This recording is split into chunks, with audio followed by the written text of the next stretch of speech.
görək, Rus qoşunları müqavimət göstərdiyi üçün 3 xanlığı tutan kimi ləğv etdilər. Hansı xanlıqlar idi? Gəncə. Neçənci ildə? 4-cü ildə. Ardınca 1806-da bir də Bakı. Niyə buranı tutan kimi ləğv etdilər? Sualın cavabı nə olacaq? Müqavimət göstərmişdi. İdarəetmə sistemi olaraq ümumilikdə komendantlıq yaranacaq. Amma Gəncədə nə yaratmışlar? Dairə yaratmışlar. Adını da dəyişib nə qoydular?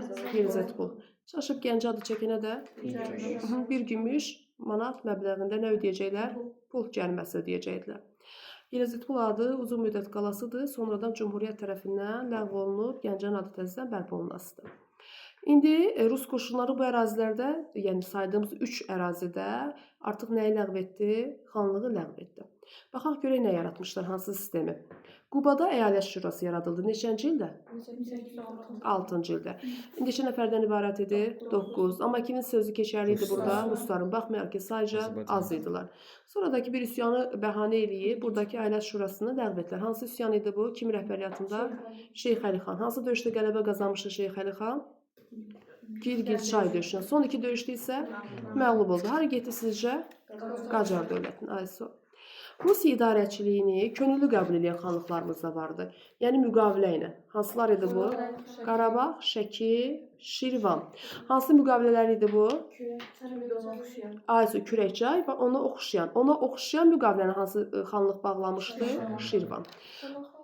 Şirvan Şamaxı eyni olacaq.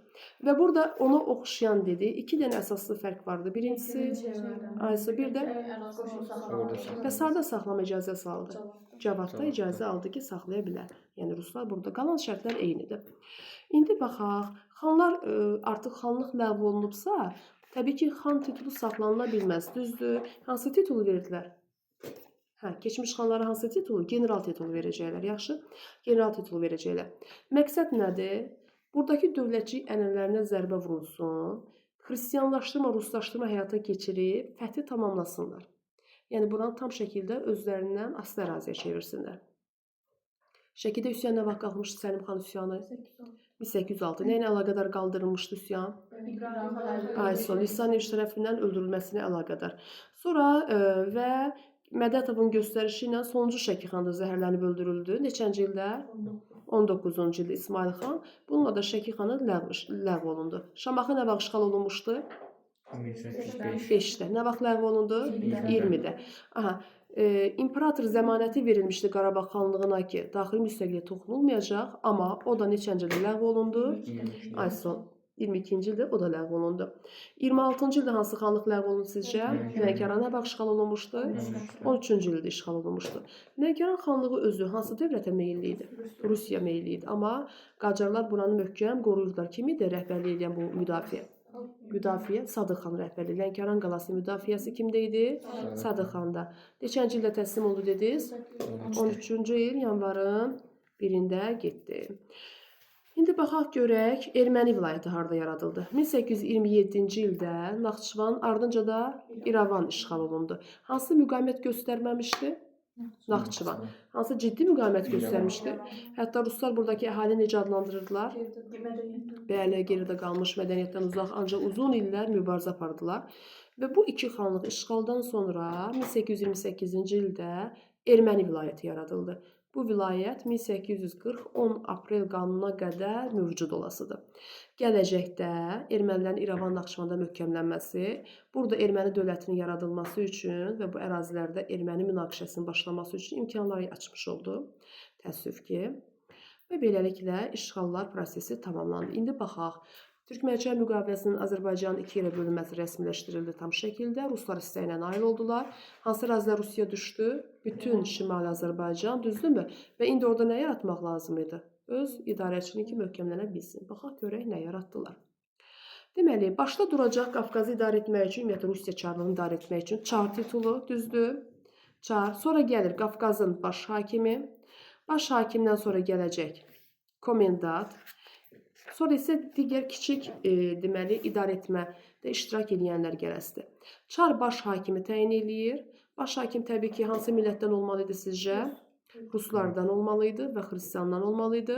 O da yerlərə, əyalətləri idarə etmək üçün kimləri təyin eləyir? komendantları təyin eləyir. Komendantlar əyalət, dairə və distansiyaları idarə edirlər. Əyalət, dairə, distansiya bu inzibati bölgələrin adıdır. Komendantlar isə özlərindən daha aşağıda olan pillələri vəzifəyə təyin edirlər. Məsələn, naibləri, kənd xudaları, yüzbaşıları. Naiblər, kənd xudaları, yüzbaşılar yerli əhalidən ola bilər. O şərtlə ki, mütləq Rus hökumətinə sədaqətli olmalıdırlar. Yəni ki, sədaqətli olmayandan təyin eləmirlər. Naiblər mahalları idarə edir, kəndxuda və yüzbaşılar isə kəndləri idarə edirlər. Baxaq görək, nə cür səciyyə daşıyır. Komendantlıq, hərbi, inzibati səciyyə daşıyır. Sonra işğal rejimidir. Çar Rusiyasının maraqlarına xidmət eləyir. Məmur özbaşınalığına imkanlar açır və ədalətsiz rejimdir. Baş hakim nə edir? Qafqazın baş hakimi ali idarəyə rəhbərlik eləyir. Qoşunların, Cənubi Qafqazdakı qoşunların baş hakimidir, baş komandanıdır. General-qubernator kimi Çar tərəfindən təyin edilsə də, daha geniş səlahiyyətləri var. Məsələn, ordu saxlamaq kimi və s. kimi. Qafqazın baş hakimi tərəfindən Rus zabitləri arasından komendantlar əyalətlərə təyin olunurdu idarə etmək üçün. Əyalət, dairə və distansiyalar kimlər idarə etdi? Komendantlar. Demək, ən böyük inzibati bölgə hansı oldu? Əyalət, dairə, distansiyalar oldu. Komendantların hansı səlahiyyətləri verilmişdi? Rahat şəkildə yada saxlamaq üçün, bəli, bütün səlahiyyətlər verilmişdi. Yalnız hansı hökmü verə bilmir, amma öldürürdü. Sadəcə belə bir hüququ yox idi. Bununla belə bunu reallaşdırırdı. Naiblər, kənd xudaları isə kimlər tərəfindən təyin olunurdu? Dedik, komendant. Amma yenə şərt var ki, mütləq şəkildə Rusiyaya sədaqətli olmalıdır. Hansı işlə məşğul ola bilərlər? Vergiləri yığırlar, komendantlara yollayırlar. Dövlətdən maaş alırlarmı? Almırlar. Eyni xanlıqlarda dövlətdən maaş var idimi xanlıqlar dövründə və nəyin hesabına dolanırdı xanlıqdakı işləyənlər? Vergilərin hesabını yadsatma. Və burada da yəni komendantlıqda da maaş yoxdur. Bəzi imtiyazların hesabına onlar deməli dolanırdılar.